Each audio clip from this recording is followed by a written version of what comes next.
Կես սկանդալը, որ հիմա տեղի ունեցավ ԱՄՆ-ում,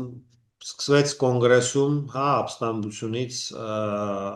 Ուիտկոֆին մեղադրում են, որ ինքը գործակալական պահվածք ունի,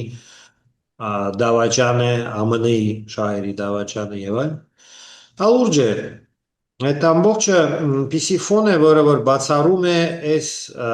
այսպես ասած փորձը հրադադար հիմա կնքելու հավանաբար այդ փորձը կարելի է ասել, որ համարյա ձախողված է։ Գլխավոր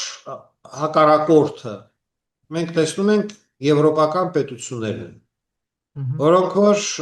պատնեշ են դնում բոլոր այս տեսակ առաջարկներին, որոնք որ ԱՄՆ-ն փորձում է անցկացնել, այս վերջի կիսամյակում մենք տեսանք մի քանի անգամ տենց փորձեր, եւ իմ կարծիքով այո, պատերազմը կշարունակվի, ինչքան կարա շարունակվի, մինչև Ռուսաստանի մոտ ռեսուրսներ կան։ Ուկրաինայի մոտ նույնպես ռեսուրսների խնդիր կա, բայց ի տարբերություն Ռուսաստանի Դաշնությունից Ուկրաինան ունի